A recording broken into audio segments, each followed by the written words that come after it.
And here we go. Okay.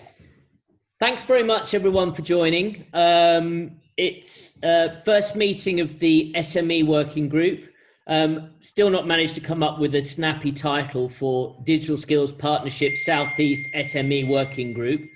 It's too many acronyms. What we're going to do, you've all got the agenda. I'd say I wanted to try and keep things short because there's so much going on with all of us. But I think it's absolutely vital that we get this first meeting going. We've had a few apologies. I know that Jane, my co-chair, can't make it today. Natalie Richards, Will Callahan and Jason Marshall have all sent their apologies. I'm also aware that a couple of you will also need to get out early. So that's absolutely fine. So I will now hand over to Jim. And Jim's just going to say a couple of words from his DSP coordinator viewpoint.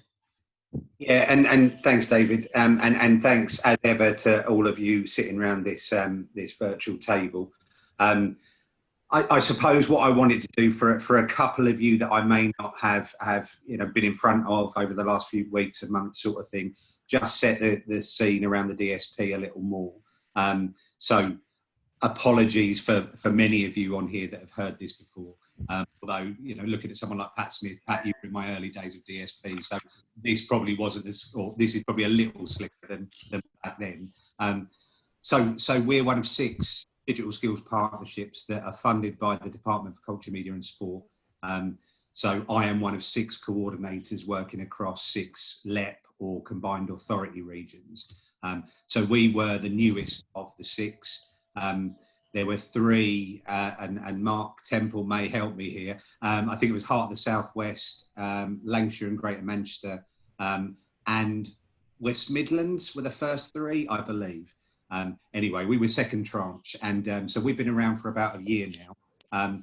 Much of the first part of that year was really at my cost. It was me sort of flying around, trying to do stuff, set things up. And we had a lot of success. So we ran things like the Google Digital Garage events across the region. We connected Microsoft up with the prison network to look at their infrastructure in those prisons. We set up the NHS CCGs, who had £100,000 sitting in their bank around digital skills with the local college there. So our early months were successful, but it was me spreading myself a little too thinly. It was always the case that we needed a structure for that DSP. And we needed people like you guys, part of that, to drive things along, because, as I say, me doing it on my own was never going to work. What we're delighted is that we've set our 5 priorities. So this working group meets one of those priorities around SMEs and charities. But if you weren't aware, the other 4 are, and again, I might forget this, one is around clearly inclusion. So that whole thing about access. It's about support for the unemployed. It's about support to charities to make sure they're digitally enabled and their clients work with their clients more efficiently and effectively. One is around support to students and educators. So I know there's 1 or 2 here, I think, that may well have found themselves equally as part of that group. The third one is around, what's this? Alignment between education and industry. So making sure that the FE colleges, the universities and our schools are running the courses and the qualifications that are really what industry needs. The other one is around producing a digital skills prospectus for the region. So any user, Joe Blogs on the street, you or I could hit a button on an app according to our needs, and we'd find a list of all the provision and courses, whether that's global, regional or really local. So we've got leads like David and Jane set up against each of those. We've got working groups just like this one, with more and sometimes less individuals as part of that. And we also have Alison and Melissa from Pfizer as our co-chair. So that structure is now tight. Our leads are in place. And one thing I would say about this group is that it's genuinely taking the lead. So David and Jane put on that event last week, which despite being long, the feedback so far has been that it was incredibly helpful. Some of the content in there really went down a storm. And even though we had a couple of technical issues on the day, actually that's gone down a tree. And the LEP itself, our board, the South East LEP board, have recognised the work of this group already. So that's something hopefully to take heart of. I suppose that's it in terms of the DSP. The one thing I did want to mention, and I can't remember whether this comes up on the agenda, and I know looking around at some of the people around here, that it will be inevitably of interest. So we've mentioned in the past about CELEP repurposing funding. We've put 2 million aside for skills. We've put 2.4 million aside for business support, and we've added a further £1 million onto our existing sector support fund. Our working group, so you as a body of people, will be part of helping us shape how those calls to tender go out. And I guess some of you may have to recuse yourself at some point because it probably will be of interest. But certainly around shaping how we're going to have the packages going out to potential bidders. In terms of early thinking on that, it's hard to say too much because it's a bit of a back of a fag packet at the moment. Not that we're that unprofessional, but you know what I'm saying. So there's probably going to be in the skills fund 3 large packages.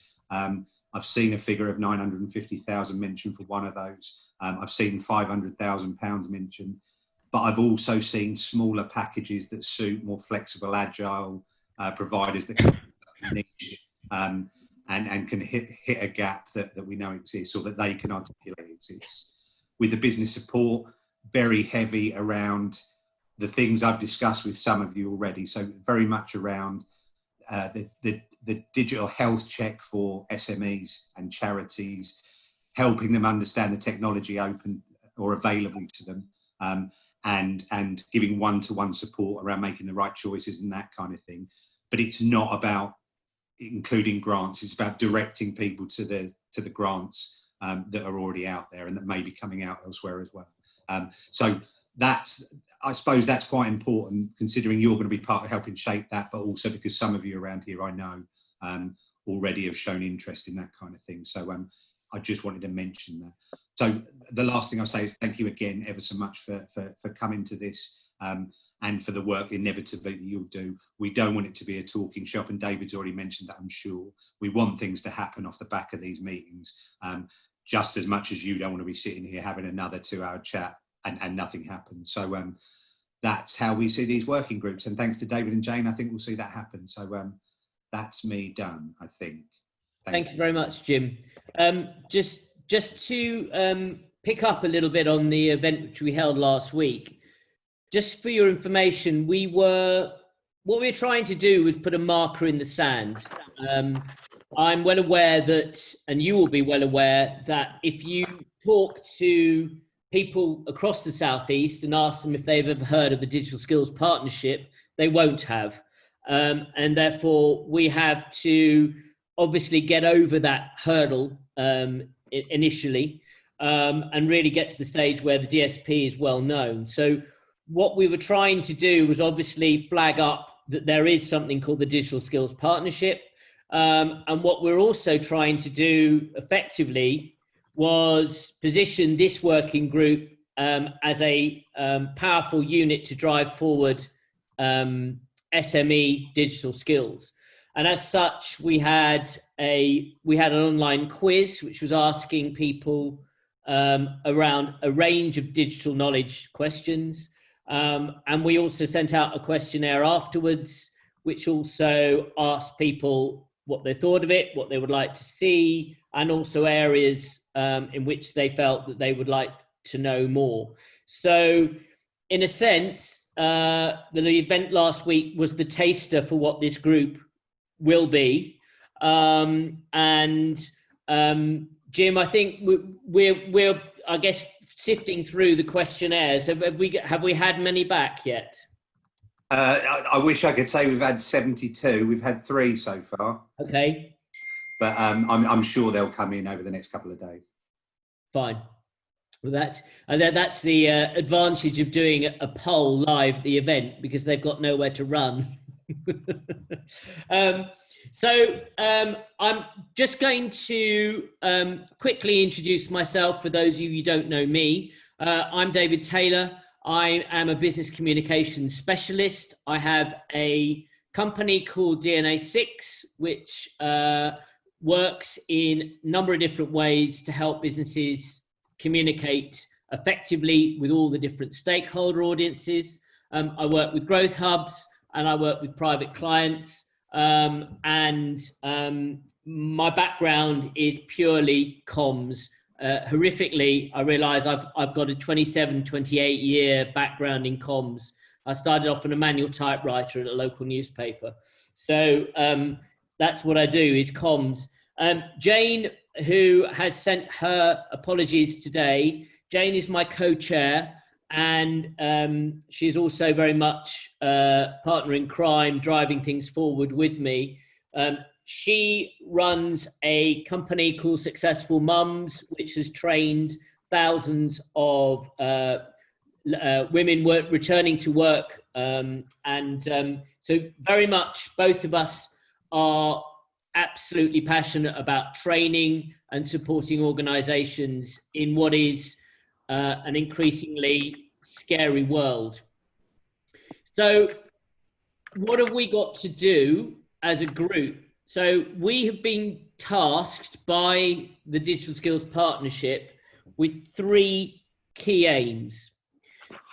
Aim number 1 is around assessment. It's looking at finding out the digital skills levels of people across the region using health checks and surveys. So this is, I guess, those of you who are at the event, the meeting in January, the words digital skills embrace a whole range of areas, and it's a massive topic. A digital skill might be knowing how to switch on your computer or use Microsoft Word. A digital skill might be knowing how to copy and paste on a smartphone. A digital skill might be understanding what Google Analytics is. So we need to find out, obviously, where all the skills gaps lie. And I know that many of you will be working with organizations who they know massively lack skills gaps.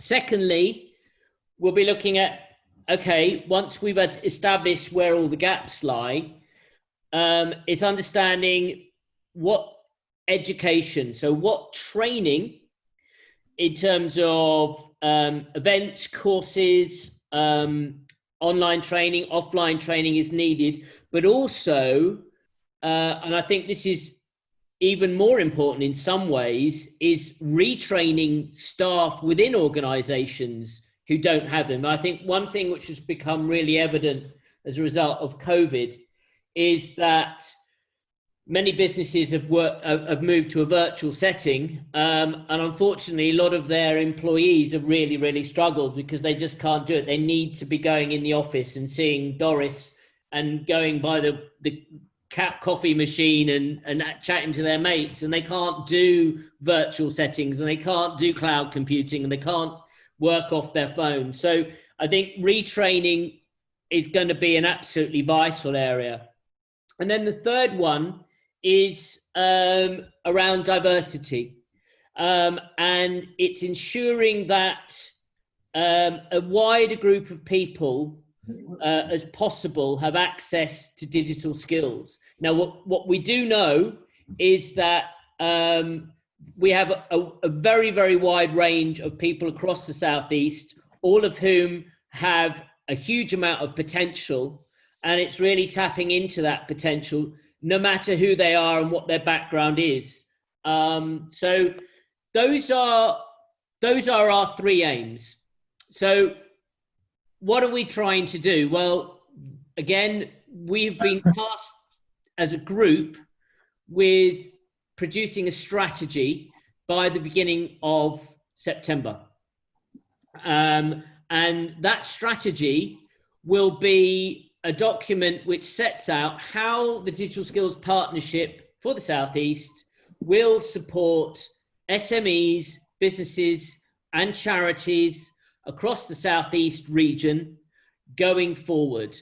And what I would love very much today is figuring out how you as a team can work with me so that we can create that document. So I think we've got just about 6 or 7 weeks. Now, I have some very strong ideas, but this is a partnership. It's not just coming out of my head. So what we want to do today, just running through the agenda, is a little bit about that strategy.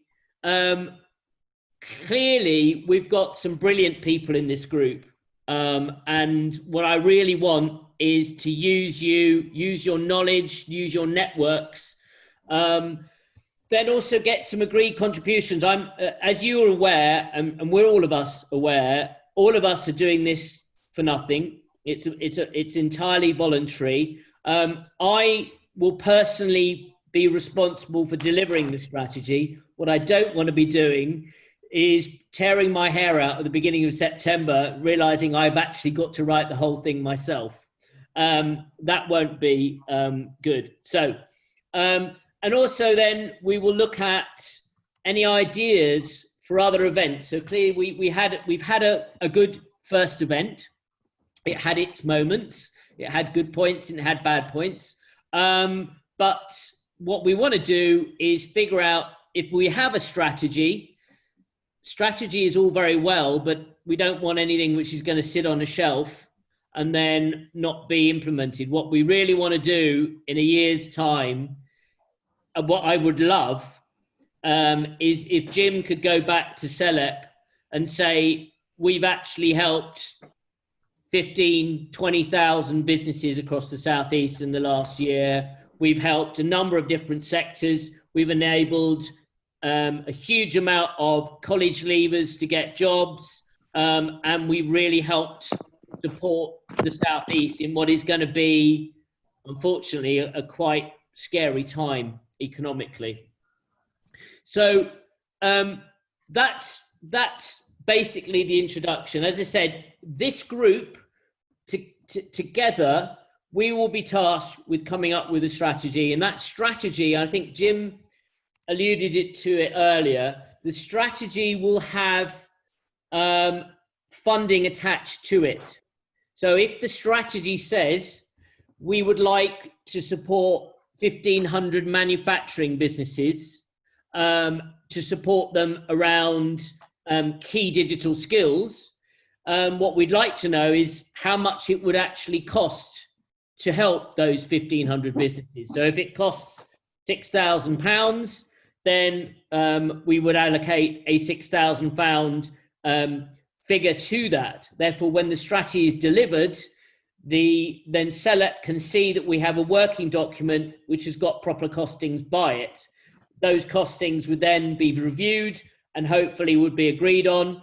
And then the next phase would be implementation. Jim, would that be a fair assessment? It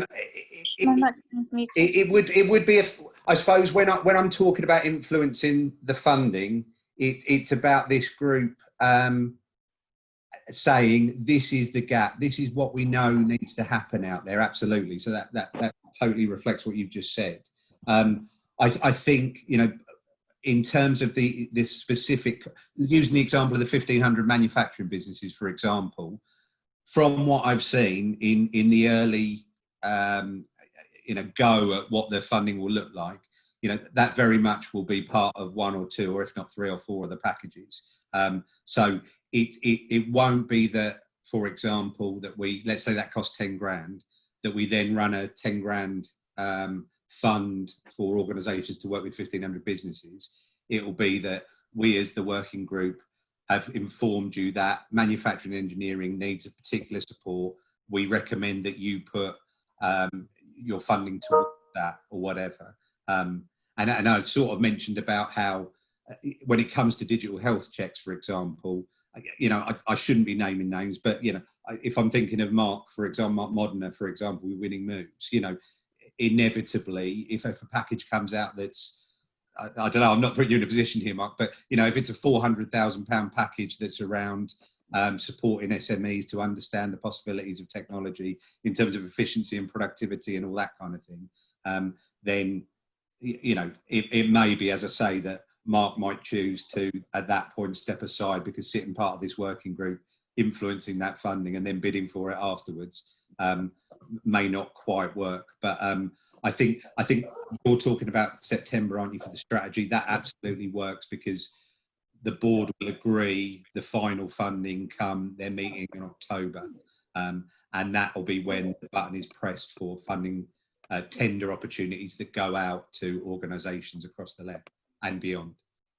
So I don't know whether I really answered that. I suppose what I'm saying is it's not going to be as specific as your group says 1,500 engineering businesses, therefore we set aside 20 grand accordingly. It's, do our packages meet what this group feels are the needs? No, absolutely. We'll help change that. Yeah, and I think I understand that, Jim. And I think, rather than the government saying we're going to give some money to Digital Skills Partnership, they said, well, okay, we have some funding, but we need to know exactly what that funding is needed for before it's allocated, and then we can look at allocating it, and there would be a normal bidding process for that funding. Yeah, and our group around inclusion will do the same thing when it comes to supporting the unemployed, supporting people with mental health issues, disability, whatever it might be. They'll also be influencing when any packages are looking around that kind of, I don't like the word, but disadvantaged angle. So our other working groups will have influence as well. Just picking up actually on the other working groups, I think there will naturally be a large amount of crossover from this group with another group which is run by James Maltby.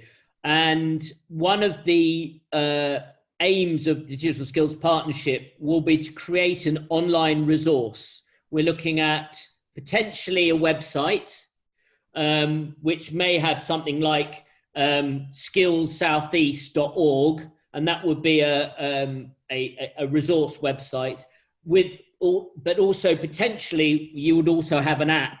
So what we want to do is get to the stage where anyone, whether they're a teenager at college, whether they are an SME owner, whether they are an employee, or they are someone even within potentially a nursing home, they know they can go to one resource and then draw down what they will need. So what I would imagine is very much our strategy will also then inform what that resource will look like. And I think that could be an incredibly powerful resource. And can I just jump in again? And apologies, I won't keep doing this, but I suppose while it comes to you're the boss. No, I'm not. So a quick win right now, for example, is that we've signed up with Coursera. I think they're the largest provider of online qualifications. And we've asked for 10,000 free licenses for people who are unemployed, or they're furloughed, or they're facing the threat of redundancy. And we know that many SMEs will be in that unfortunate position. Your group could put a press release out right now that directs people to go to that site, sign up for these free qualifications prior to the end of September, complete by the end of December, and they'll get their certification for free if they complete by that point. And the more people we can drive that way, whether they're working in SMEs or they're working in charities, basically it helps our negotiating position next year with Coursera, or with Learning People, or whoever the organisation might be that we go with. So I suppose my job, and I suppose that's the bit I haven't done here, my job is to do the donkey work for this group and those other groups, and for Jane and David. But it's also to feed you some of the stuff that's happening in and around the DSP that may be good stories for your working group, and we've got comm support that can help you get the messages out and that kind of thing. So I suppose that's the bit I missed. Can I last thing I'll say, and I'm not going to say another thing, I promise. I'm conscious because Mark Temple's in the room, I think, still. Yes, he is. So Mark did a really good piece of work for me some time ago now, and he started to put together an SME strategy at that point, which was really handy. And then I never really did anything with it because I guess that's the way I work, and it, it shouldn't be. But so I've supplied that to David as well. So that in itself has been very helpful in terms of getting to where we are. Will no doubt be part of that final strategy that this group comes up with. That is me done, I promise. And I'll shut up now. Well, thank you. Well, it's great to have you. It's good to have you here because you are the permanent person within this partnership. We are all volunteers, and so it's great to have you on board. And thank you very much for your support, Jim.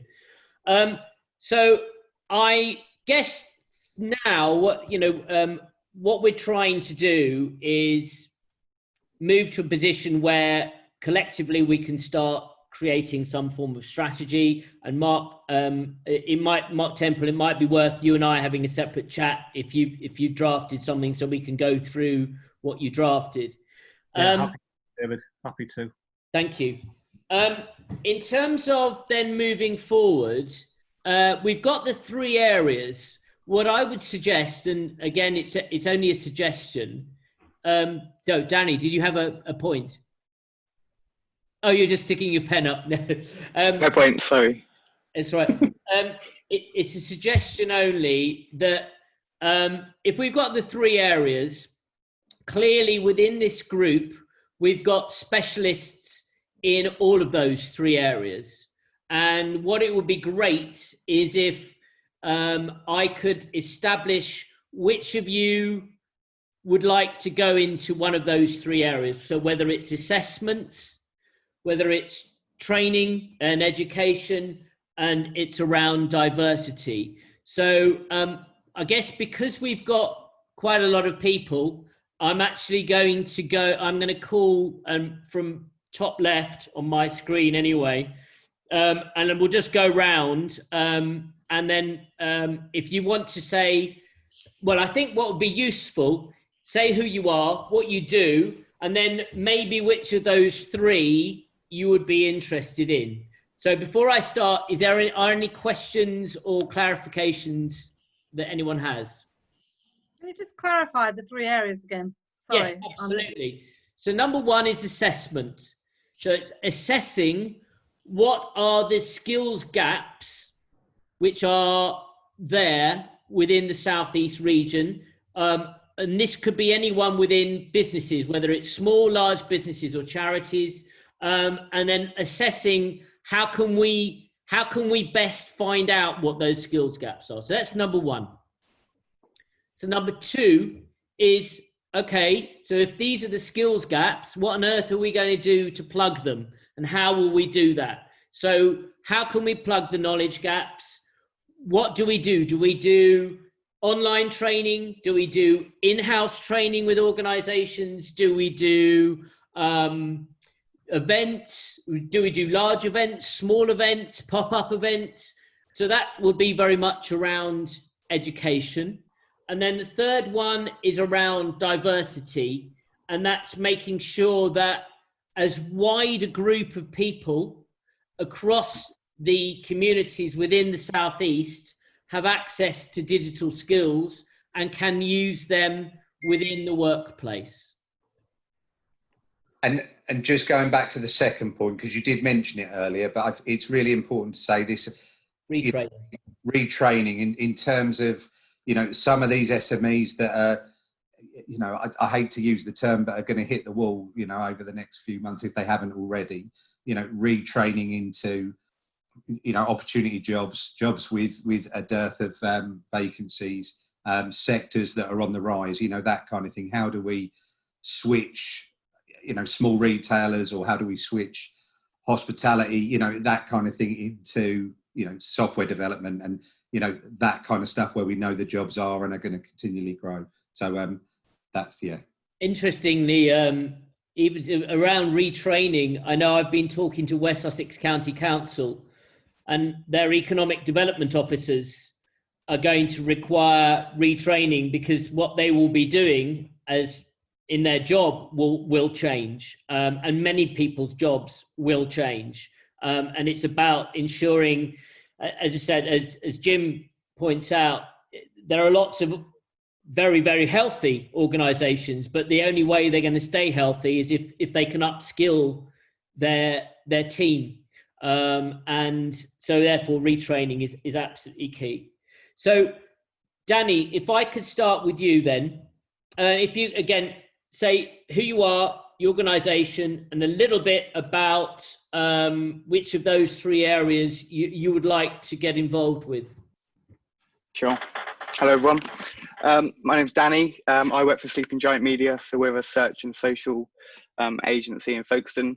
But we've also got an educational arm to the Business Giant campus, so we focus on the digital marketing skills, I guess, would be the kind of the specialism we have. Background to me is in health and charity as well, so I've got educational roles in both health and charity. So I guess where we're positioning ourselves would probably be in the education section, especially around delivering it, the live kind of experience, that kind of stuff. It's something we're working on a lot at SGM, so yeah, that's why I'm here. Happy to be here. And again, you've had a huge amount of experience in terms of, well, personally, but also the organisation in training. Just in terms of, can you quickly outline the type of training that you're offering in terms of, sure. Digital skills is vast. Yeah, and of course. Clearly, none of us are offering all the digital skills. Yeah, sure. So we offer training in what we specialize in. So that will be Google, essentially marketing, anything digital that requires marketing, social media, SEO, PPC, that kind of stuff, personal branding, LinkedIn profiles, anything in the marketing capacity that's online is what we deliver. Excellent. Thank you very much for that. Next on my screen is Gloria. You might want to unmute yourself. Thanks, David. Yes, I'm Gloria from Cyber Engineers, a company that delivers training and services in cybersecurity. I actually cringe when I think of the many companies, SMEs, people working now from home with no cybersecurity knowledge at home. At work, you know, most of our services and policies are all organized to track and stop cybercrime, but at home we don't have that. So what we do is actually we provide training awareness, we provide the services with regards to software to keep people safe online. I'm actually quite interested in the third sector, or diversity. My industry, we currently have about 11 to 19% women in cybersecurity, and being a Black woman, it's 3%. So diversity is something that I'm very passionate about, to bring in a variety of people into the digital sector. Education, I could well be part of that as well. Being a former teacher myself, I could support in that area as well. But diversity, definitely, I would like to see disabled people, coming into placement within digital and things like that. So yeah, that's me. Thank you. Thank you very much, Gloria. Laura, you're next. You're up, yes. Thank you very much, David. Thanks, everyone. So I'm from the Business and Local Government Data Research Centre. We're a collaboration between the University of Essex and the ESRC. We provide grant-funded data analytics support and free training for organisations, public sector, businesses, charities, anyone. So we've got a number of virtual training workshops coming up already, aimed specifically at supporting organisations to bounce back from COVID-19. They are all free of charge, and we're open to doing more bespoke sessions for particular cohorts as well, but already lined up this year. We've got how to use data, creating a data strategy, completing a data audit, GDPR, and many other areas. In addition to that, we obviously have our grant-funded rounds where organisations can come to us with a problem or a challenge using data, or they've got a topic that could be solved using data, and we'll fund and complete that project for them and give them a report or an algorithm or whatever it is they need at the end. So in terms of, Laura, in terms of the three areas, is it very much around the education area? I would say so, but with the analysis element of assessing what's really needed, you as a group could apply for one of our data analytics innovation vouchers, which is the grant scheme. So your application would be put forward to the board, and if approved, we would conduct that analysis and give you the insight so you know where those skills gaps are. So it could be both.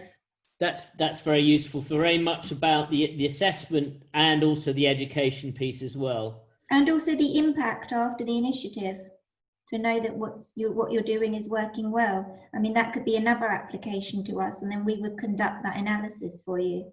Wow, it's amazing. Excellent. Laura, I will contact you separately around that, because I think that's absolutely fascinating. Good. And anybody that wants to join our next virtual masterclass on GDPR, feel free. You get certificates of attendance and all of that wonderful jazz.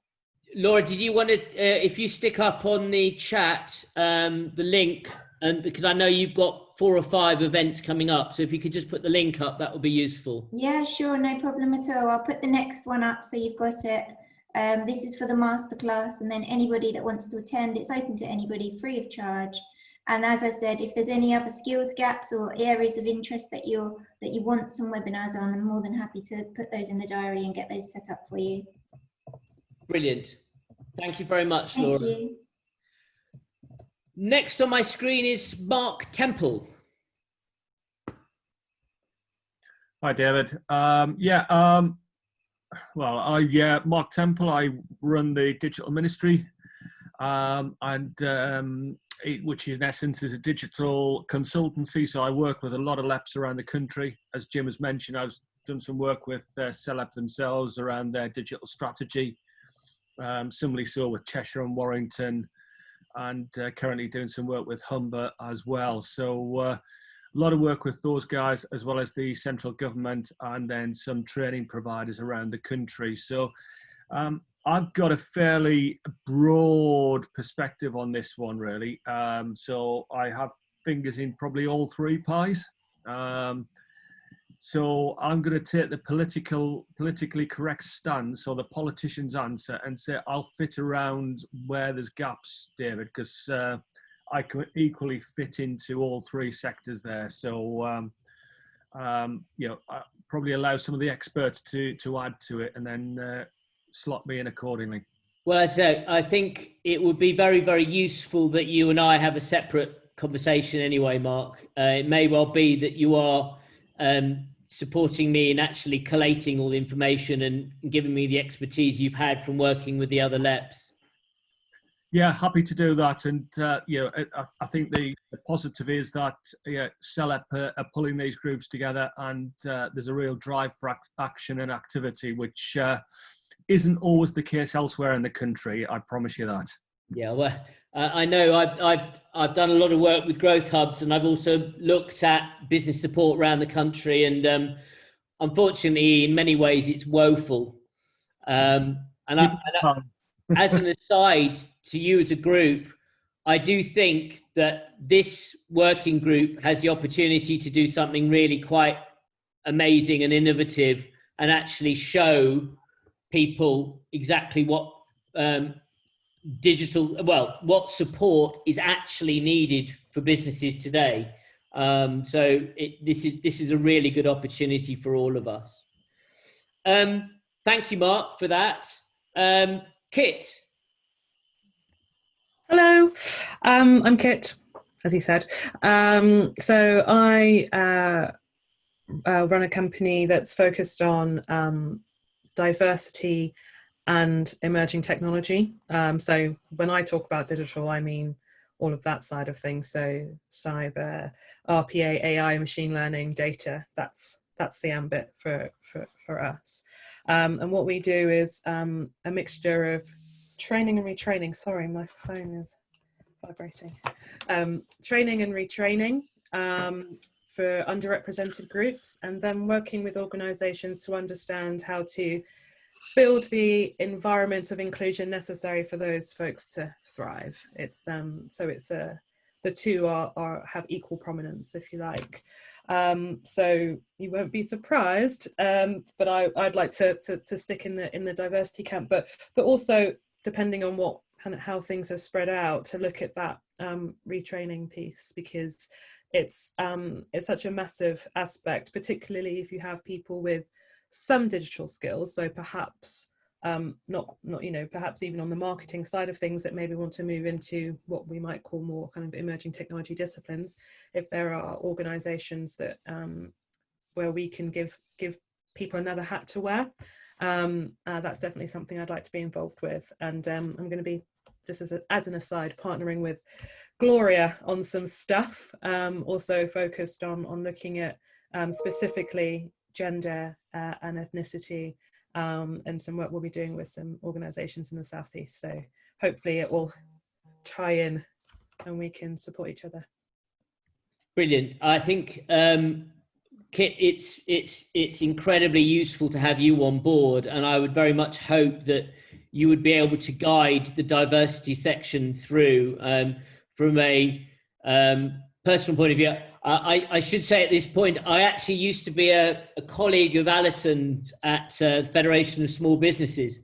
And one thing I appreciated from working there was the absolute critical importance of diversity and inclusion in today's society. And it's only become more important. So I think, Kit, I would be very much looking to you to help guide us down the right direction that we need to go in. And I think there's so many fascinating facets to it, but having you as a specialist in the area is really helpful. So thank you very much for your support. Yeah, and I do think, especially with COVID, a lot of organisations unfortunately have sort of had to shelve or slightly deprioritise their own internal diversity agendas. So if that is something that we as a LEP can support organisations with, I think that will be really useful for them, because it's still something that's of strategic importance for them. But when people are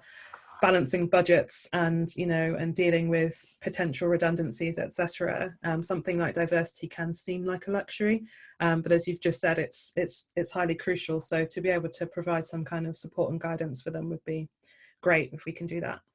And also, even sort of interesting, even down to recruitment, it may well be, for example, if there might be some employers, once they realise that what skill sets needed in their organisation, they may realise that they need people who've got autism, and they see autism as a skill. Yes. It's an actual skill, and they're actively seeking people who may, and therefore that's again another facet. We're looking at trying to be inclusive and really drive the economy forward, and everyone has a role to play. But it's the education piece as well. Fantastic. Thank you so much for that. Can I just, I keep saying I'm going to shut up and then I don't. Well, that's what you're here for. I know. It is worth noting that Kit has kindly agreed in terms of the partnership as a whole. I'm probably being flippant here, but it's worth noting that, because it makes the point, I think, when we put together our leads for the partnership. Now, if you look at the website today with all of those individuals listed, it's by no means deliberate, but we found ourselves in a position where we are of one type, if you like, should I say. And that's unfortunate. It's not deliberate. It's a lack of judgment on my part, but kindly Kit has agreed to step in and work across the partnership in terms of that, the whole diversity piece, not just here in and around SMEs. So I just wanted to make that point. Thank you. Fabulous. Thank you. Next up, Stephen. Bar. Good to see you all. Can I just say, David, there's a couple of people who are saying they have to leave in 5 minutes, and it'd be really... All right, so who needs to leave? Do change your order. Sorry. Leave. Right, Mark, do you want to go next? Aviso and somebody else. And Mark. I don't know who it is. There's too many Marks here as well, sorry. Sorry, Stephen, to sort of cut you short, but I do have to leave in 5. My name's Mark Cass. I'm the Chief Exec of the Hive Enterprise, not very good at this weather map thing, Hive Enterprise Centre. So my interest really is at the end point of where this strategy is going to take us, really about the action plans, how people are going to access the small business community. I really want to make it very, very clear from the outset that if this is going to be about quick wins going for bigger SMEs, then this ain't going to work for me. I think typically a lot of programs are focused on the SME badge to hit businesses with 200, 300 people in, hit an organisation with a load of training programs, count the outputs. That's quite a cynical viewpoint, but quite realistic, I think. So I'm really, really keen to make sure that the freelancers and the micro businesses get a look in on this. And that's typically what we tend to, the organisations that we tend to deal with are one-man, two-man band operations. So I'm quite happy to look at elements of the training and development activity, in particular, how we can help people pivot from current roles into new startups, enterprise and entrepreneurship training and development. I think is going to be crucial. And not just diversity, but diversification. So it's a bit like the sustainability. What do we mean by sustainable? Are we talking about forests and carbon footprints, or are we talking about longevity? I think it's a similar scenario with diversity here. It's about diversity of people that we're engaging with, and also the opportunity for those people to rethink about where they're at now to where they'd like to go to. So just some clarification on that. And I'm really keen to make sure that we don't just come up with another website. Most of the businesses that we're talking to here on a daily basis are saying, I don't need another website. I can find plenty of stuff on the internet. If I get signposted to another website again, then what I really need is somebody to talk to. I need face-to-face, ideally non-Zoom call, one-to-one business advice, coaching, guiding and mentoring. And I think that's a really important part of the process that I'd like to see happen at the end of this one. And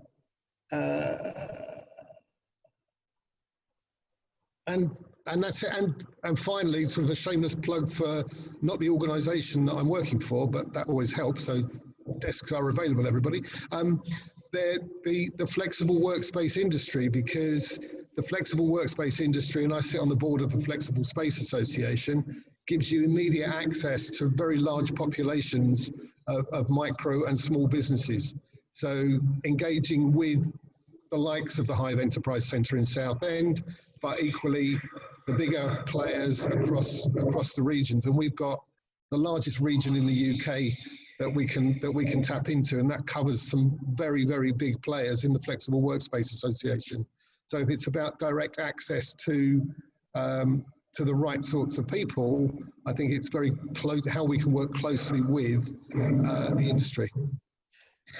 So, Mark, if I may, it sounds like you would be incredibly helpful actually in the assessment stage. So what you're saying is you have a very, very good understanding of what the scale of the problem is, and also the actual marketplace we're looking at. So I think, clearly what we don't want to be doing is missing out on vital parts of the Southeast economy. And what you're saying is those are the micro businesses, of which there will be thousands and thousands and thousands, the freelancers, all the people who've probably not been supported over the last 4 months under lockdown. So you're mute. There's my digital skills quality straight away. I'm quite happy to be involved on the assessment from an ambassadorial point of view, but when it comes to numbers, if you start giving me data to assess, I'm your wrong man for the job. No, and I didn't mean, that's not that sort of, it's not that sort of strategy anyway. I think it's essentially helping us understanding the scale of the issue, and that's around the assessment. So like, what is the actual problem here, and how can we solve it realistically? And what you're saying, again, not more websites, but it's actually hands on the ground, hands-on, face-to-face, proper support. So I think that's where I think you would be absolutely vital in helping sort of understand the scale of the issue and the challenge. Okay, but don't expect me to add up a column of figures. No, well, I'm a creative too. Good. My brain turns to mush when I look at figures. Because I can't count past 3. Well, 3 is a good number. Mark, thank you for that. Thank you very much. Does anyone else have to run away quickly? Pat, yes. You're muted. Can you unmute? A minute. Yep, you're here. Okay, thank you very much. Yeah, sorry, I've literally got to go in a couple of minutes. I'm pretty much in the same space as Mark, except I don't run an enterprise facility in the same way that Mark does. But my interest is exactly the same. I'm interested in micro businesses, really very small, newly formed businesses. What I do is I run a social enterprise, which is a registered enterprise agency, and what we do is we pitch for contracts with LEPs or publicly funded bodies to deliver programs like training workshops. We ran one last year with digital marketing, for example, skills for small businesses, and we also do things like setting capital grants. So me and my colleagues were very much focused on, engaged with very small businesses, and they're the ones that, like Mark, I want to sort of wave the flag for, really, to make sure they're not left out or left behind. So my background's very much more around like strategy and research and stuff like that. So I'd be more than happy to help out with the assessment side. But I've probably got some marginal contribution into education because I'm quite familiar with the delivery of programs. But I think we've got quite a few people who are already heavily engaged in that area. So I'd be more than happy to help out with assessment, David. Fantastic. That's really good. Thank you very much for that. I noticed that, so Gloria's going, Loretta's had to go. Yes. Sorry, David, I'm going to have to go in about 5 minutes. I've just had a call. Right. So do you want to go next? Okay. Sorry, it's just the childcare thing. I just want to say thanks, David. You're doing a great job. And it's been really good having you just driving everything forward. It's much appreciated. I'm Jo from Screen South, and we run basically a cultural development agency. We are focused on training, talent development, project development and project delivery. And we work across, really, I suppose we started out as a digital screen agency. So we work across production. Our digital agenda is around content development and people having the skills, new talent having the skills to be able to take the means of production, as well as working with people so they understand what they're paying for and understand what they can do within the new creative tech area. So it's really, we run things like the British Film Institute's Youth Academy for Film in Kent. We are just about to set up, fingers crossed if everything gets signed in the next month, a new digital hub partnership with London South Bank University and Canterbury Christ Church, Maidstone Studios and the Creative Foundation. So there's a kind of digital hub network for content R&D around creative tech and everything that means. And I suppose so my area of passion at the moment is that there's a lot of creative content makers and people with ideas who don't have the opportunity to understand digital creative tech and how they might use that.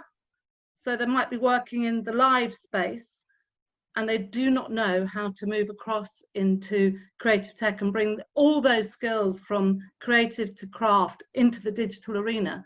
And there's a big gap there at the moment. So I guess it's also about those companies and organizations who work within the creative content development area understanding the importance of the wider digital skills agenda for their companies and their organizations, and also understanding, and I say this a lot, that I think Kent has got a specialist area in digital marketing, and there's a lot of the creative companies who aren't making use of those partnerships and understanding what they can do there.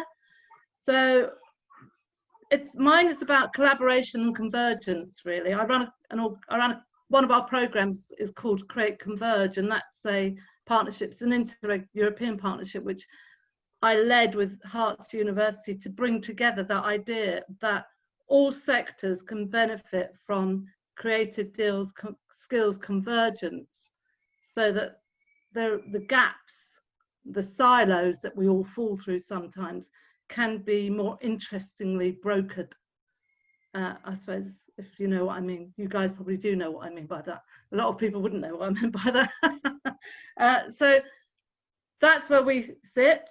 We run a lot of production programs. So I'm running 100 digital projects with BBC Arts at the moment, which is bringing 16 to 30-year-olds who've got creative ideas from all areas of the community into the BBC opportunities. So we're always looking at output content opportunities and pathways for professional progression, so that you don't leave people at the first step. You take them through, and you're there as a support and a mentor for the, at least the early stages of their career. So I'm really interested in all of these areas. And I think they all kind of need to sit together in some ways. But if I said I haven't got time to do all of them, it would be around how we address the skills gaps. Yeah. But I'm very happy to support the other areas. Okay, so it's very much around assessing the need. It's more it's how we address that afterwards. It's actually, if we can make use of the wonderful Laura opportunity, about putting that together and actually using that data analysis side, because there's so much work being done on gaps. Yeah. But it's how we address it in our region, what we can do regionally. But also, it sounds as though, we've got, we will hear from Stephen in a minute. Stephen's obviously very much involved with manufacturing. We've got other sectors. Clearly, you've got you could very much talk about the creative sector as well. So I think what we want to do is think about all the different sectors across the Southeast, not just about maybe the companies and the people. Maybe I'll put my hand up then and say I will help with the assessment and feed into the kind of skills gap training provision, what that looks like. But I'm just aware of time and how much time we can put in. Jim. Well, no, I just say I hope it won't involve you. It's really calling upon the expertise that all of you have anyway. I don't expect reams and reams of, I'll go for 1 and 2 then. That's fine, because I'm I'm with you 100%. Anything I could do to help.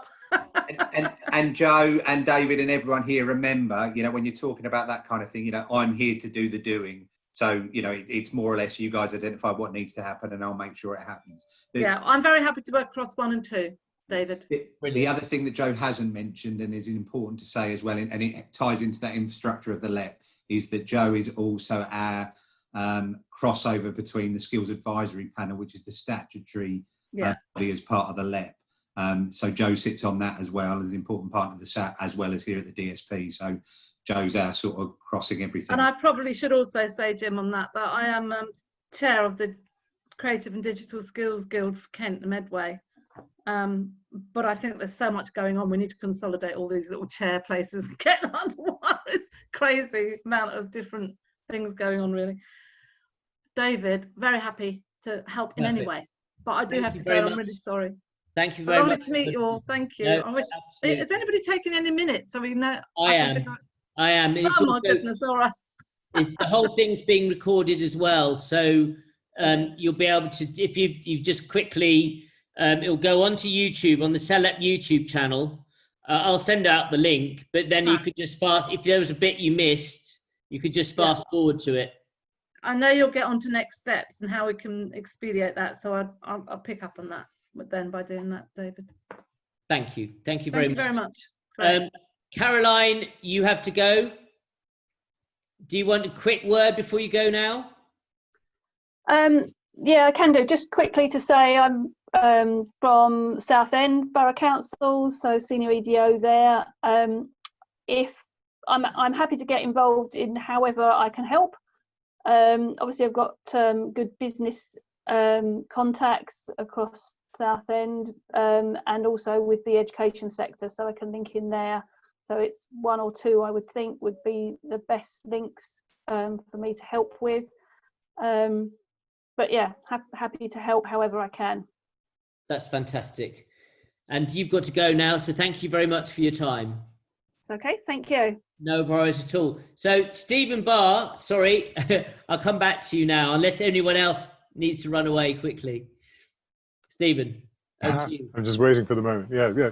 Thanks again for the introduction. So Stephen Barr, I run Edge Digital Manufacturing with my partner Ravi Gidamal, and I think we'll probably do some kind of double act to help out here. I mean, we've been involved for a long time now in running government programs, and the particular focus is in manufacturing. So mostly what we do is work with medium to small size manufacturing companies, with a bit of a focus in the Southeast, but actually nationally. So we're working with the Department for Business's Northwest pilot of Made Smarter. And the main thing we're doing is helping those medium, smallish companies to actually invest in digital technologies. And in particular, it's around developing the right strategy for them to get a good return on investment from digital, and a roadmap. We work with something like, in fact, it's over 50 companies now in the last year and a quarter, year and a half on these various programs, probably 80% of it through the programs, 20% of it sort of privately acquired, if you like. Some larger companies in that as well. But so in terms of our key interest, to cut to the chase, it's around assessment and around training. So the key things we do around assessment are helping the companies themselves to assess their own level of maturity with digital technologies. And we benchmark that and we come back to it and we help them track their progress. Last year, I was the technical author of a British standard on digital readiness, where we defined what that meant and how to measure it. The workshopping stuff we do is also about assessment, because we're helping people to assess not just their own capabilities, but the gaps in their capabilities and how to take that forward. Primarily around using technologies like robotics, 3D printing, and so on, but also basics and fundamentals around use of ERP systems, sales systems, and so on. And their own sort of digital skills come into that as well. In particular, just to finish this bit off, we're getting into training now. So one of the things that we are funded by Innovate UK to do at the moment is develop an app which will help people to address those gaps in their digital skills. So it's an app that will link them to training services, and increasingly that will include, I think, a lot of people on this call. So it's great to have made some additional contacts there. Okay, that's kind of it in a nutshell. So 1 and 2 is the answer to your question, David. Fantastic. And obviously you also have a vested interest within manufacturing area as well. So just like Joe is very much around creative, you can also be around the manufacturing. I mean, have you got, I mean, we will have access, I should say, to information. I know that CELEP have, Jim, have we got someone actually who's the statistician who's got some stats around, is it Vim? Yeah, so Vim is the data analyst that's been brought in to do the analytical toolkit for the LEP. So part of her job is to produce all that kind of stuff. There's a lot of data now on the LEP website around individual sector profiles for the region, district profiles even for the districts across our patch, and specific reports. I think there's one there around digital, but it might be a couple of years old. But there will be in relation to engineering and manufacturing, as well as to the creative and cultural sector. So Vim can be called upon by this group to produce the kind of data sets you feel you need or are missing. Yeah. Brilliant. Thank you very much. Excellent. Zav, you want to unmute yourself? Here you go. Hi, thanks, David. I'm Zav Anderson from Clockwork City. We do digital marketing, social media training, business mentoring. mainly for sort of smaller micro businesses, high street retailers. We do SMEs as well, but not necessarily the larger ones, and charities as well.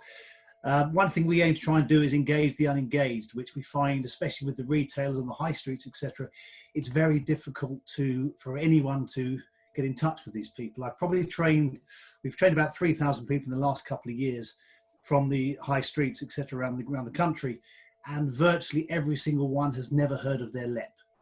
So these guys don't know there is a LEP. 95% don't know what a bid is, and about 30% of them are within a bid.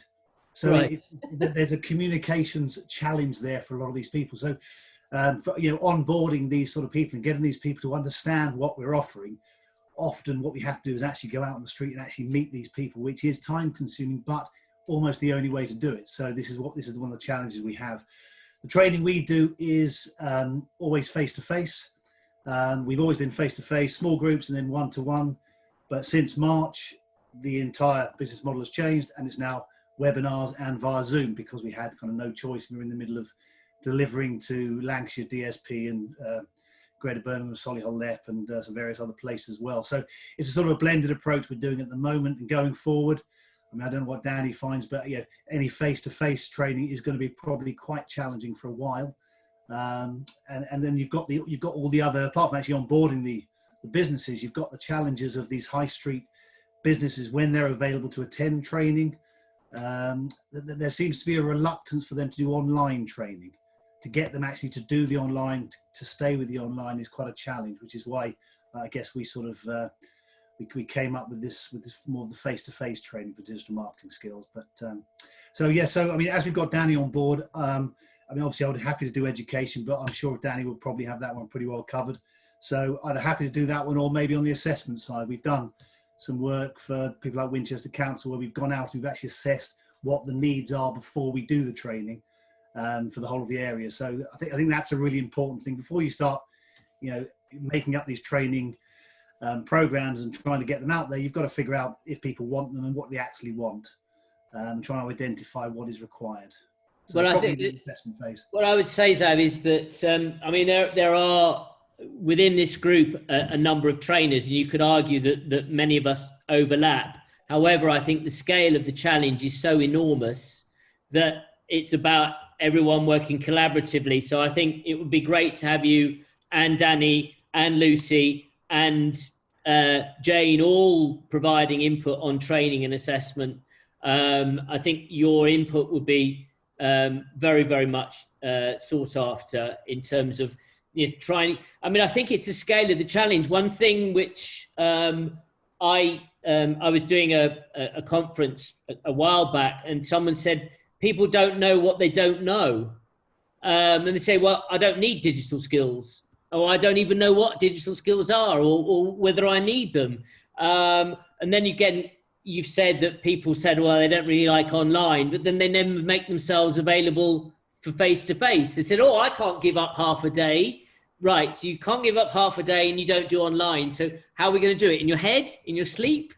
So I think all of us who've got training backgrounds, I think if we work in concert with one another and provide input, then it becomes a very, very powerful proposition. And again, I think whilst you've got Danny's team are providing training around many of the areas which you're delivering, which also Lucy's delivering, there'll be verticals you don't necessarily work with that much. There will be, again, some of the digital skills, which I know that Jane works on, is really helping people understand how to use Zoom, how to understand Microsoft Office.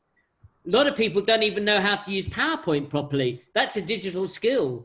So again, I think this goes back to this integral problem, which is what is a digital skill? And you could argue that anything you do in any form of business now has to have a digital element to it. So anything is a digital skill. Doing finance is a digital skill. Doing marketing is a digital skill. Recruitment is a digital skill. So it's vast. So yeah, I think the more input we can get from you in terms of that training assessment, the better, Zav. Okay, great. Excellent. Thank you for that. Mark M. Hi, David. Hi, everybody. Yeah, nice to meet everybody and great to be part of the group. So I'm a director at Winning Moves and responsible for our business support and software offer. So we're working with a fairly large number of SMEs across digital support programs, very much around digital adoption to improve productivity, drive growth, increase resilience, drive innovation, and so on. So we take a fairly holistic view, looking across the business first up, and then support in whatever areas are needed, really. So developing some similarities to what Stephen does, although perhaps less of a specialism around manufacturing, though we do work with manufacturers, but very much sort of understanding need, helping to develop a plan, helping to understand what's out there, what might be useful, what will give greatest return on investment, and so on, and then building that roadmap, really. I think from a skills angle, we do blend support, including one-to-one support, skills academy, and so on. And I think our aim is very much about making it, pretty much demand driven. So understanding needs and developing skills support offers that will, relevant to the businesses that we're working with. So personally, I think of the three areas, I'd be very interested in getting involved in the assessment side of things. We've developed a lot of benchmarking and diagnostic tools over the years for businesses and individuals, and hope that might be useful to that part of the activity for the group. So, Mark, just as a question, interestingly, to my perspective, certainly, if we're looking at digital adaptability and digital transformation, you've got two different aspects to it. One, which is intrinsically how the systems and the processes within a business can change to accommodate digital skills. But then you've got digital communications, which is digital transformation through communications, which, and I think, although there are several of us here which are very much around the communications piece, it's great, obviously, that you are again looking at the systems and the processes, because that is as important, if not more important, because it's the structural integrity of businesses and their ability to adapt. Yeah, absolutely. Yeah, that is definitely the angle we come from. I think, clearly there is, the aspect of how a business presents itself and uses digital to, to raise profile and so on. But yeah, absolutely. I think, that's, we do take that sort of that overall holistic view. So yeah, it's, and try not to, to take, to go in with preset solutions. Because, I think if you alluded to yourself, David, was, some of the needs can be quite low level and can make a huge difference. And it range from, stuff that is fairly commonly known, things like, we're using Zoom today, but, right up to some of the emerging technologies. So it's finding what's appropriate for different levels of maturity, I think. Brilliant. Excellent. Thank you very much for your support and contribution there. Now, Hannah, would you like to go next? Thank you for waiting. All right.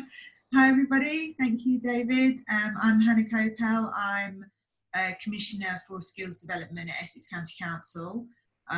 So sit in the Economic Development team. And I have a specialism, sector specialism in digital. So I've been lucky enough to be part of the DSP kind of since launch, really. It's really good to have now kind of broken off into some smaller action groups, as we probably want to call it, rather than talking groups. But I'm just looking at my other screen in case you see me turning and looking at the three areas. I think for me, assessment almost is the sort of foundation that's going to help us to identify what our focus is going to be, really. So I think until we've really sort of got a handle on that, it's quite difficult to then kind of think really predict. I mean, I think education and diversity are you know, there's no argument with those two areas at all. I think, you know, they would definitely sit as very important priorities, but I think, you know, other areas may well emerge following that assessment piece and that kind of data piece, really, because I think, you know, we need that power of knowledge to actually really understand what the situation is and what the impact has been. And we may not be able to get that immediately. You know, I think more is going to emerge as we go through, and to picking up what others have said really about digital skills. I think there is a huge gap in the workforce between people who have functional digital skills to be able to undertake, as you said, David, a wide range of jobs. You know, it's not just IT jobs, it's pretty much most higher skill jobs require quite an intense level of digital skills. And because it's kind of second nature to us, you know, to get onto Zoom and to get onto this and to do this and PowerPoint and Excel and all the rest of it, you know, it's hard to imagine, you know, not being able to do those things and the position that puts you in terms of your life chances and opportunities and that kind of thing. I know there's going to be another group working on kind of the more vulnerable people side of things, but I think there is a massive gulf there and a gap that widens. And also, I think there's different types of digital skill. It's very easy to kind of think, oh, well, you know, young people are really good on digital, therefore, you know, we don't need to worry about them. It's, you know, older people, that's just a stereotype that you hear sometimes. But I remember hearing Microsoft speak at a conference, actually the conference we had back in February that Jim had kind of organised, and Pfizer. You know, they were saying young people actually don't, yeah, they can use Facebook and go on video games and stuff, but that's not what's required for the workplace, you know, really. So they don't actually have what's required.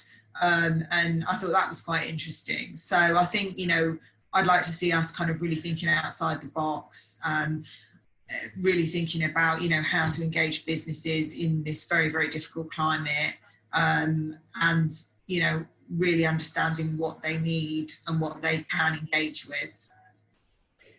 It's interesting. I mean, when I was at FSB, I remember, Hannah, I spoke to a group of college students, I think it was in Suffolk, and it was at an agricultural college, and they were going to set up as tree surgeons. And they're all 18 or 19, and they didn't have a clue how to do Facebook marketing. Now, the interesting thing is 18 and 19-year-olds have probably never been on Facebook in their life because it's really, really boring. Mum and dad are on it. But also, even if they were using Instagram, they would have no idea how to use Instagram for business, because you need to have a whole range of technical skills around digital advertising, and they don't have that. I think the other thing, dare I say it,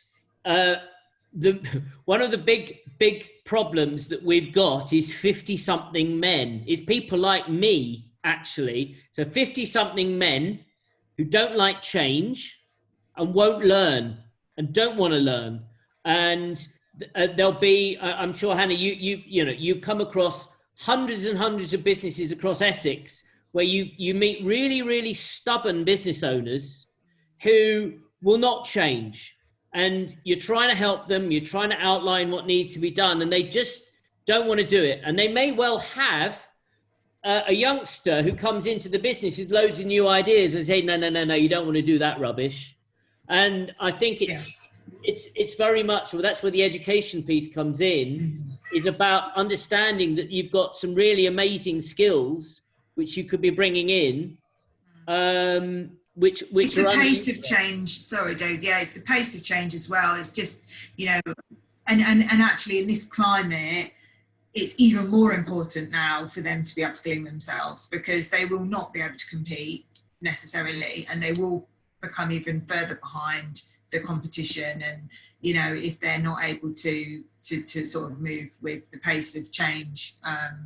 So yeah, no, totally. And the other thing also is to say, I have been talking to your counterparts at West Sussex, and they are looking themselves to be upskilled, because you've got obviously a brief around digital skills.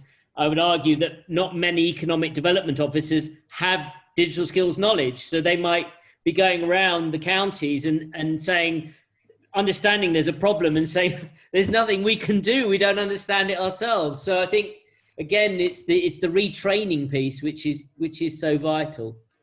Thank you for that. So very much around assessment for Hannah. Brilliant. I've got next, it's listing you as Robin RO6. If you'd like to unmute yourself and introduce yourself. Yeah, that's my real name. It's Rob Robinson. Originally, it would be under Chris Seamark. He's on secondment. I have taken over his role. Right. So from Kent County Council.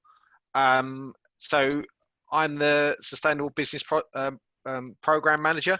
So we run a number of SME programs, and you won't believe how accurate what you've just said is to Hannah about some business owners and the pace of change. And certainly manufacturers tend to be some of the biggest problems. And it's only when you make them understand that actually there's 3 or 4 really good examples of using software design packages or nesting software to reduce the amount of metal waste, that they realize actually there is a really good reason why I need to get trained up, because it makes economic sense. So what we've been doing for the past however many years is helping businesses with funding towards efficiencies to their business. So whether that's resource efficiency or energy efficiency.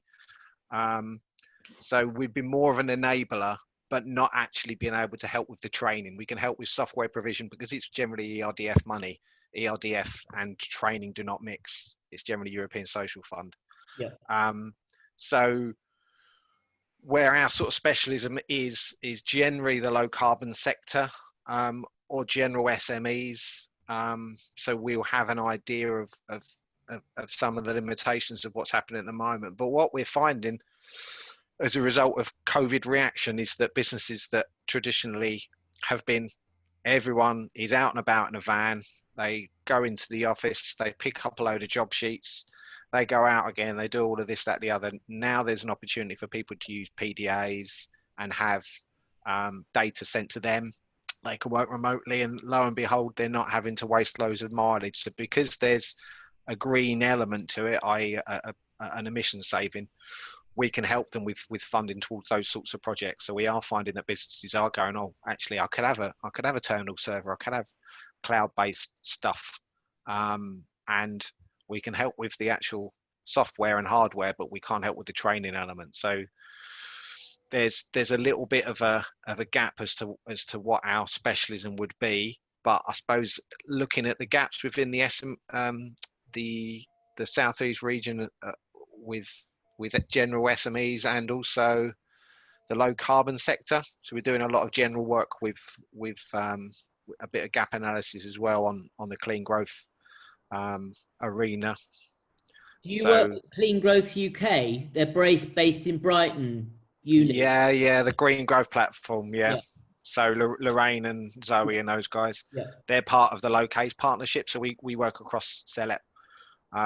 So yeah, we've got sort of we would sit closer to the assessment element, an element of training and education, but probably the assessment, just to look at the experience we've got and possibly the contacts we've worked with. We've done over 1,000 grants to businesses in the CELEP region, so that's a decent cohort to work with.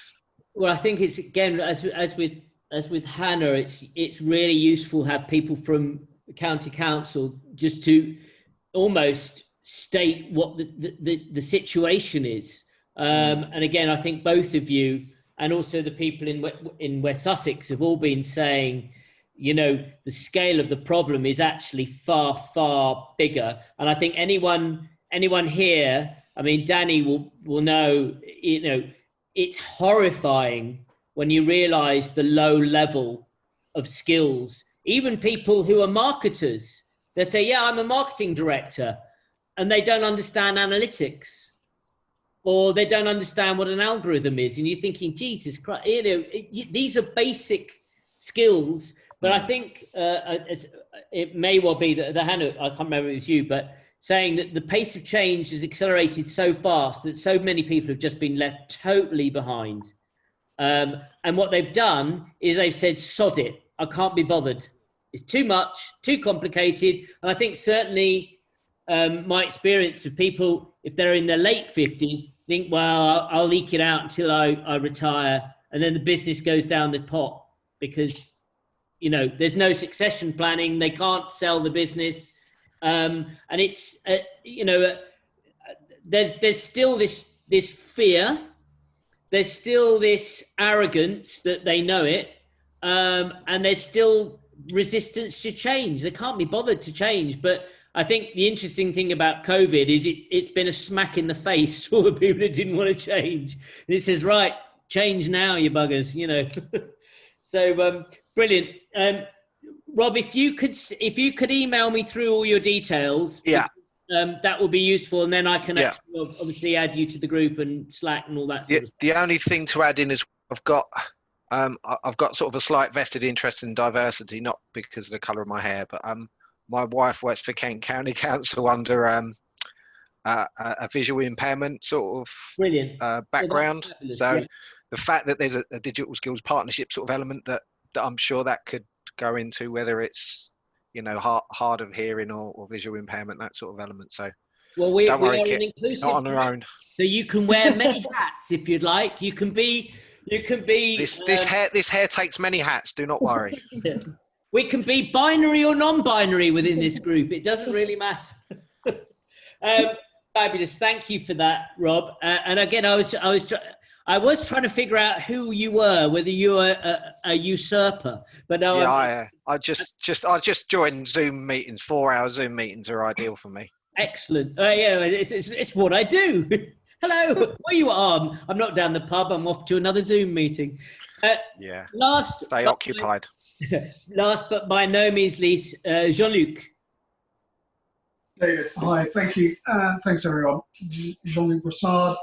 I run a digital health company called Hex Transformer Healthcare based in Brighton.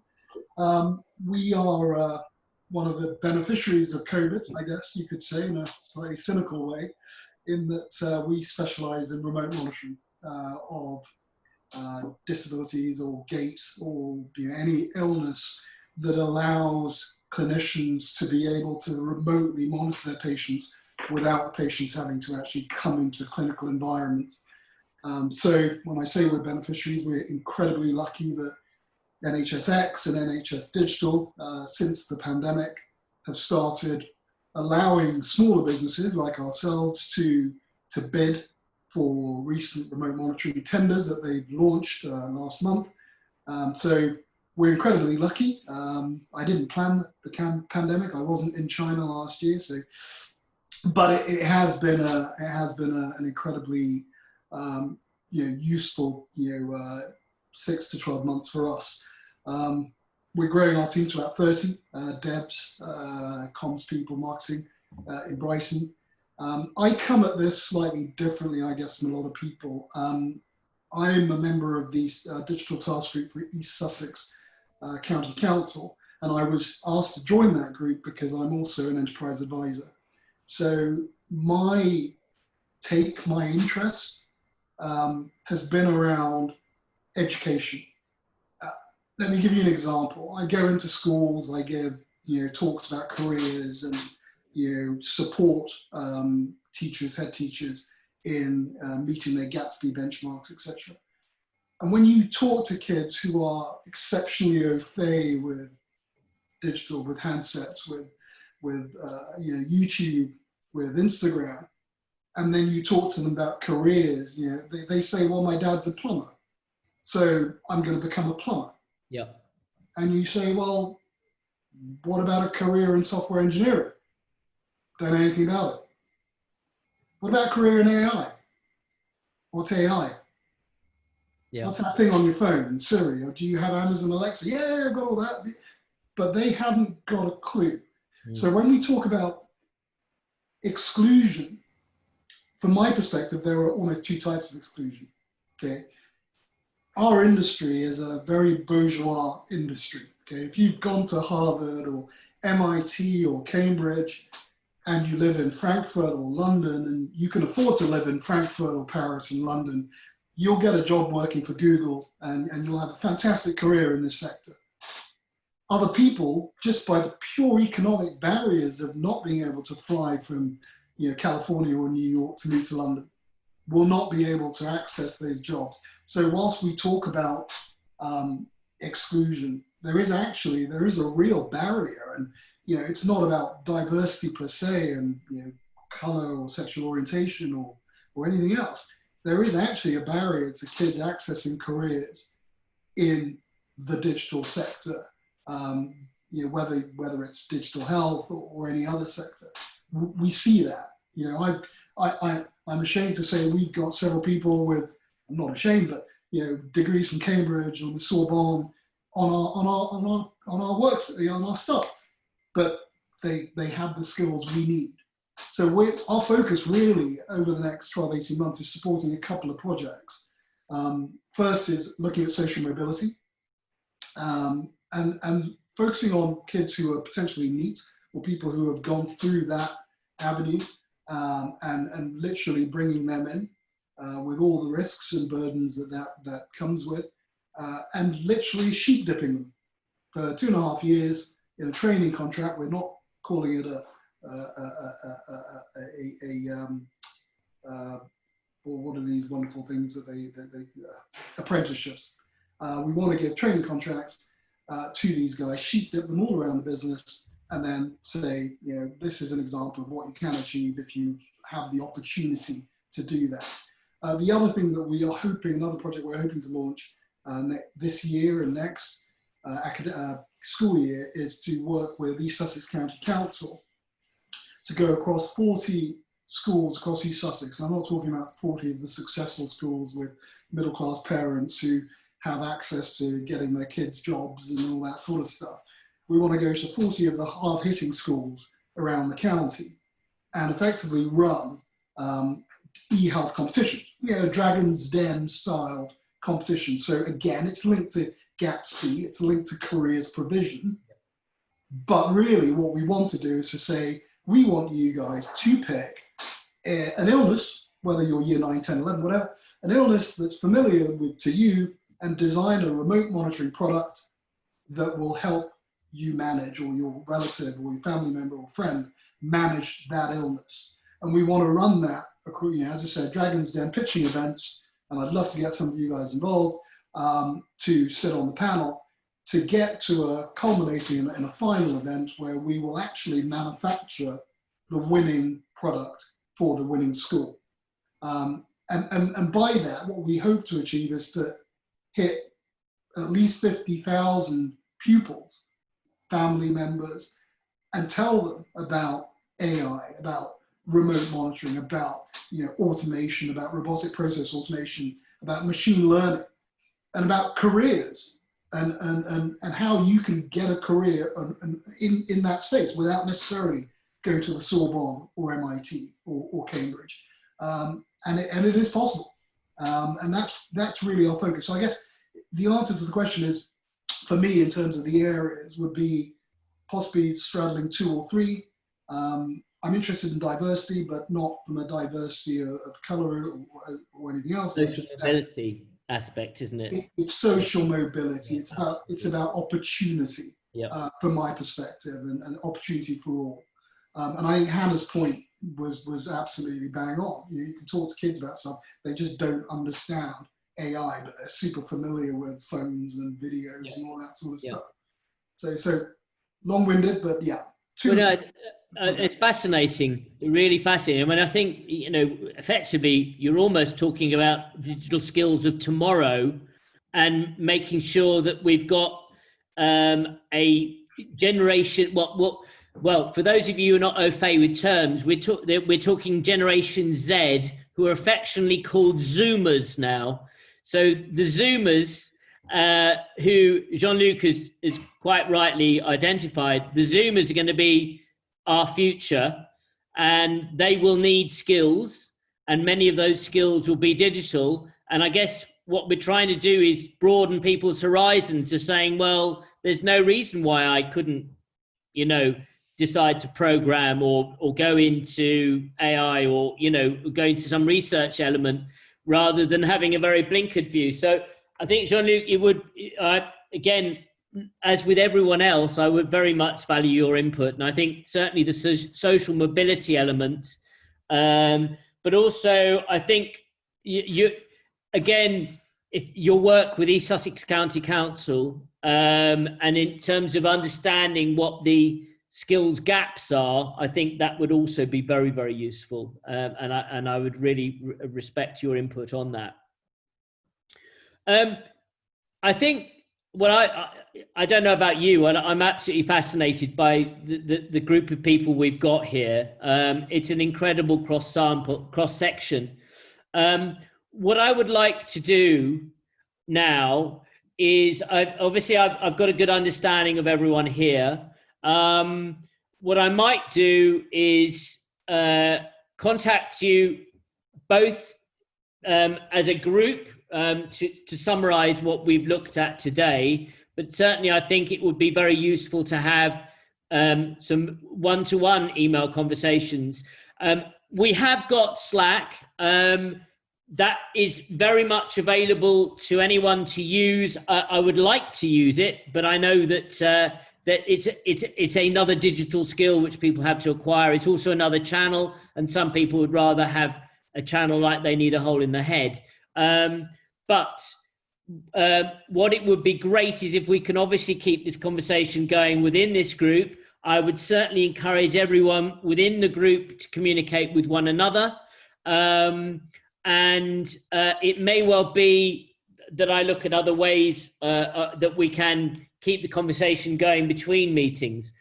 What I will do, I'm mindful of the fact that A, we've got a deadline of the start of September looming, and B, that we have summer holidays, whatever shape that they will take, looming. So what I might do is, once I send an email out resuming today's meeting, I'll also look at trying to put another date in the diary, maybe in, say, 3 weeks, just to, but I think the hard work has got to happen between now and the meetings, because I don't want meetings just to be talking shops. I think we're all aware of what our knowledge is, what we can bring. It's about actually getting down, rolling our sleeves up and doing some hard work. So I'm really, really excited. I think the breadth of knowledge here is incredible. And I think we've got a very, very good cross-section amongst those three areas. So I think that is all for now, for today. It's coming up to 10 to 5. People's brains turn off at the 2-hour mark. So I'm going to stop that now. Thank you very much. I will send through notes from the meeting. The meeting is also being recorded. It will go onto YouTube, and I'll send you the link. What I would certainly advise everyone to do is to connect with one another on LinkedIn. So I will certainly encourage that, because then we can understand even more about who we know and what we can do for each other. But it just leaves me to thank you very much for your time, your intelligence, your experience, and also to thank you in advance for the wonderful strategy we're going to put together. Any questions before I go? Or is there anything further from Jim, who doesn't like to speak too much, Wilkinson, who might want to end now? There's nothing from me at all. Just to say thank you again to everyone. I've sent lists to David and other leads about people who've come forward for groups and actually probably not looked as hard as I should have done at those lists. So I've really been struck today by well, the breadth, the experience and all that kind of thing. And it's only going to bode well for this group. So lovely to meet those of you that I haven't until now. So thank you. Brilliant. Well, thank you very much. As I said, I'll be in touch.